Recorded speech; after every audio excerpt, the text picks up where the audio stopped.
Good morning students. आज हम बहुत खास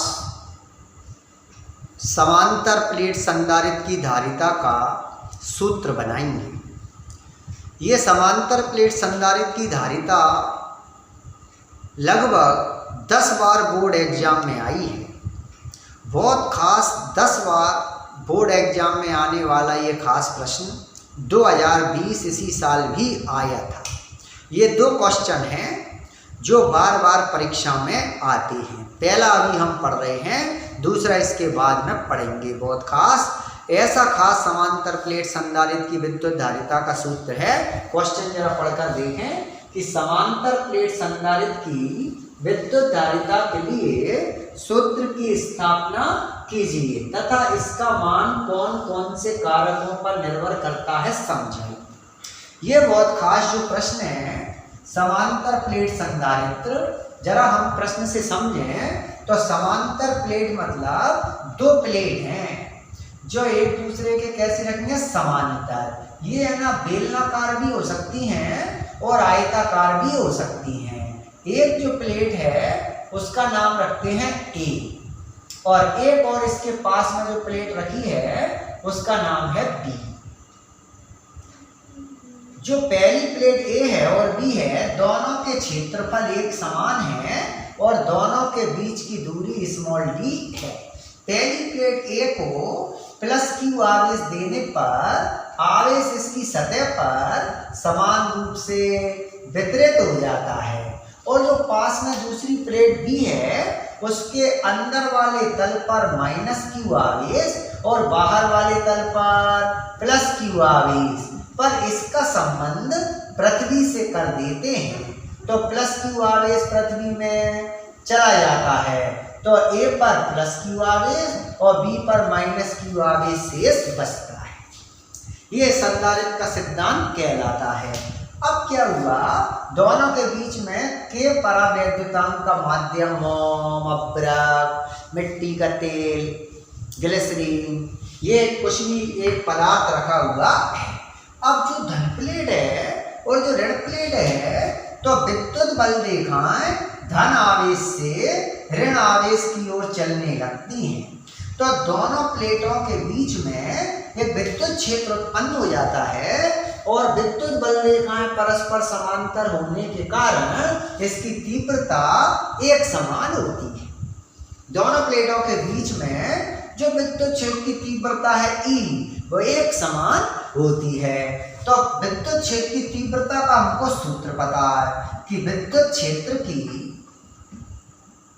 तीव्रता दोनों प्लेटों के बीच में ई बराबर सिग्मा अपॉन एप्सिलॉन 0। ये दो प्लेटों के बीच में विद्युत क्षेत्र की तीव्रता का सूत्र है वायु या निर्वात में। यदि के परावैद्युतांक का माध्यम है तो के का इसमें क्या देना पड़ता है भाग। यहाँ पे जो सिग्मा है इसको कहते हैं आवेश का पृष्ठ घनत्व।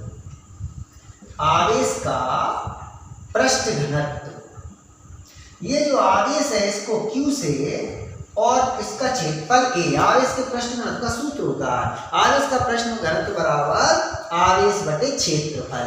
इसको यहाँ सिग्मा की जगह पर रख दें तो Q अपॉन के एप्सिलॉन 0। ये विद्युत क्षेत्र की तीव्रता का क्या सूत्र। पर हमको तीव्रता नहीं चाहिए, हमको चाहिए विभवांतर, क्योंकि धारिता का सूत्र है C बराबर Q अपॉन V। V मिल जाए तो C अपने आप मिल जाएगा। इसके लिए अपन विभवांतर बनाएं तो जो एकांक धनावेश है उसको B प्लेट से और A प्लेट की ओर लाएं। एकांक धनावेश को B से A की ओर लाने में जो कार्य करते हैं उसी को क्या कहते हैं विभवांतर। विभवांतर की परिभाषा पता है कि एकांक धनावेश को विद्युत क्षेत्र में एक बिंदु से दूसरे बिंदु तक लाने में जो कार्य करना पड़ता है उसे दोनों बिंदुओं के बीच का विभवांतर। तो B से क्यों लाना, A से ले जाए ना। तो धनावेश को धन की तरफ लाएंगे तो प्रतिकर्षण बल के विरुद्ध कार्य करना पड़ेगा तो धनात्मक विभव होगा, धनात्मक कार्य कहलाएगा। यदि हम धन से धनावेश को ऋण की तरफ ले जाएं तो अपने आप जाएगा तो ऋणात्मक कार्य कहलाएगा। हमको धनात्मक कार्य चाहिए तो विभवांतर निकालें तो A और बी के बीच विभवांतर, विभवांतर की परिभाषा लिख लें, बराबर एकांक धनावेश को बी से ए तक लाने में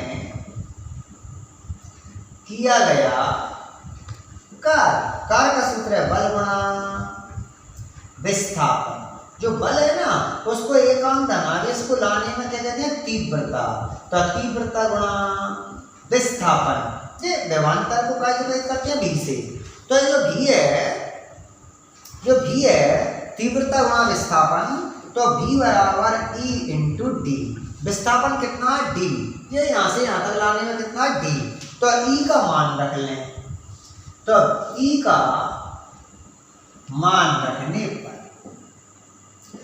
तो v बराबर Q अपॉन के एप्सिलॉन 0 इंटू डी। ये विभवांतर का मान आ गया। परंतु हमको चाहिए विद्युत धारिता, तो परंतु विद्युत धारिता C बराबर Q अपॉन V का मान रखने पर तो C बराबर Q upon QD upon A epsilon 0 के A एप्सिलॉन 0। Q से Q कट गए, सबसे नीचे का मान सबसे ऊपर के A एप्सिलॉन 0 अपॉन D। ये है बहुत खास सूत्र, मात्रक फेराड। जो समांतर प्लेट संधारित्र की विद्युत धारिता है C, उसका जो सूत्र है के A एप्सिलॉन 0 बटे D। अब यदि हम चाहें कि इसको वायु या निर्वात में होना, वायु या निर्वात में, तो के बराबर 1 रख दें, तो A एप्सिलॉन 0 अपॉन D। ये भी ऐसा ही पद्धति में है, मात्रक है फेराड। अब हम चाहें कि CGS पद्धति में बनाएं, तो हमने ये पढ़ा है कि जब हम विभवतक पढ़ते थे तो CGS पद्धति में किसी मान को बदलते थे तो उसमें 4 पाई एप्सिलॉन जो हटा देते थे। और धारिता में उल्टा है विभव का, इसमें भी नीचे होता है और C ऊपर उल्टा व्यवहार करता है। इसमें 1/4 पाई एप्सिलॉन 0 लगा देते हैं, तो एप्सिलॉन 0 से एप्सिलॉन 0 कट गई, तो C बराबर A अपॉन 4 पाई D। इसका मात्रक होता है स्टेप फेराड। ये जो है बहुत खास विद्युत धारिता समांतर प्लेट संधारित्र की विद्युत धारिता के लिए सूत्र हैं। अब इसमें कारक और बनाना है। कारक भी पूछे उन्होंने क्या सूत्र बनाइए तथा बताइए कि इसका मान कौन कौन से कारकों पर निर्भर करता है। तो समीकरण 3 से बनाएंगे कारक। जो समीकरण 3 है उसमें गिन के देखें तो 1 2 3। एप्सिलॉन 0 कैसी राशि है, नियत, तो एप्सिलॉन 0 पर निर्भर नहीं करता है, तो 3 कारकों पर धारिता का मान निर्भर करता है। तो सूत्र लिख लें हम एक बार, C बराबर A एप्सिलॉन 0 अपॉन D के A। इसको समीकरण 1 बना लें और इसमें एप्सिलॉन 0 कैसी राशि है, नियत। तो समांतर प्लेट संधारित्र की धारिता कितने कारकों पर निर्भर करती है, 3 कारक। पहला 1 नंबर A पर, कैसे C समानुपाती A, तो इसमें K और D कैसी राशि है, नियत। इसका क्या मतलब है, क्या क्षेत्रफल ज्यादा धारिता ज्यादा, चालक जितना ज्यादा बड़ा होगा उतने ज्यादा उसके ऊपर आवेश आएगा, पहला। दूसरा D पर कैसे, क्या C समानुपाती 1/D, मतलब दोनों प्लेटों के बीच की दूरी कम है तो धारिता कैसी ज्यादा। ये बहुत खास ऑब्जेक्टिव 2018 में परीक्षा में आया था कि समांतर प्लेट संधारित्र के प्लेटों के बीच की दूरी कम कर दें, समांतर प्लेट संधारित्र के दोनों प्लेटों के बीच की दूरी कम कर दें तो उसकी धारिता पर क्या प्रभाव पड़ेगा, बढ़ जाएगी।